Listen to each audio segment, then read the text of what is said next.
So let's start to dig in a little bit deeper here and see exactly what kind of cool stuff we can do with post-processing.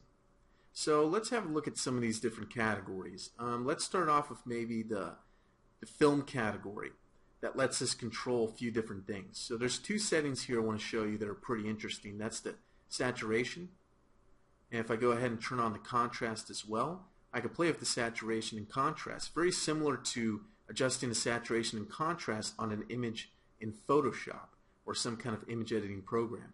So I can increase the saturation past 1 and really saturate my scene, make it look very colorful, maybe a little bit cartoony.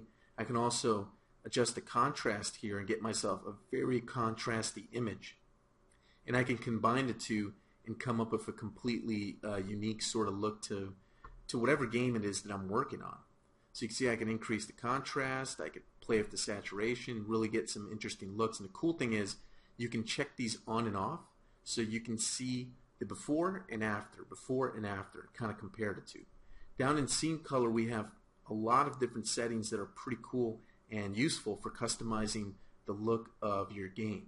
So I'm going to come in here and kind of zoom in on this little coffee mug here on the table, and I'm going to show you vignetting, and we can change the vignette color, which is pretty cool. So I'm going to check that on. I'm also going to check on the vignette intensity, because if I change the color it's not going to make a difference if intensity isn't up. Right now it's set to 0, which essentially means it's off.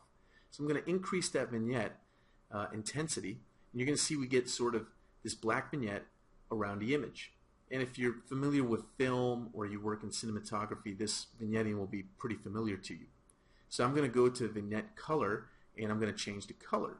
And this is pretty cool because we can start to use this for gameplay purposes. So if this looks familiar to you, if you play a lot of games, this kind of looks like your screen when you take damage in most first-person shooters, right? You get that kind of red ring around the edges of the screen, and that shows the player, hey, you're taking damage, zombies biting your neck. You know, go find some help or use a first aid spray or whatever.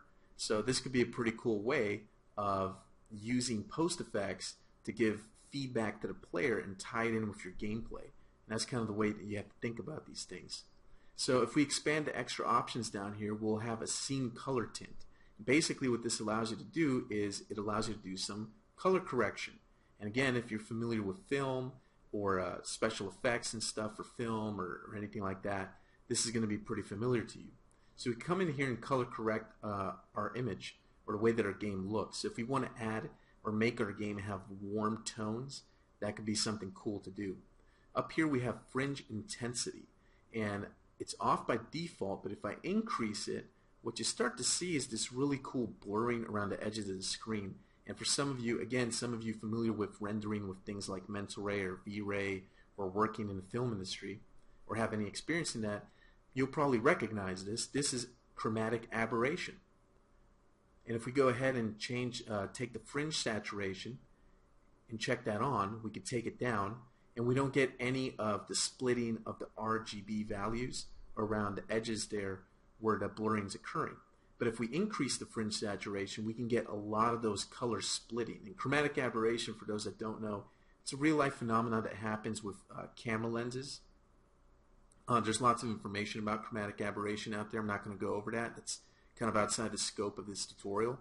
But it's a really neat effect, and it adds more realism and makes your game look a lot more cinematic and stuff. Just try to not overdo it too much, because too much can be a bad thing.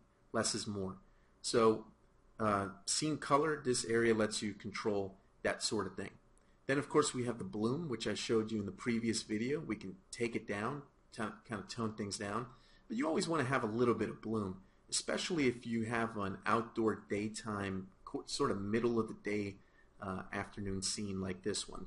Works out pretty good.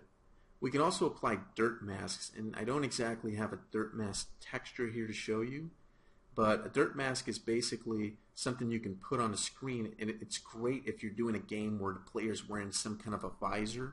Say, for example, he's some kind of space marine, he's got a visor over his face. You can add a cool dirt mask on there to make it look like there's dirt and stains and stuff on the screen. Again, you don't want to go too crazy with that because less is more. You don't want to obscure the player's sight line. So In the next video, we'll go ahead and keep talking about more of these post-effect properties that we can play around with. There's a ton of them, and it's a ton of fun to see what you can come up with.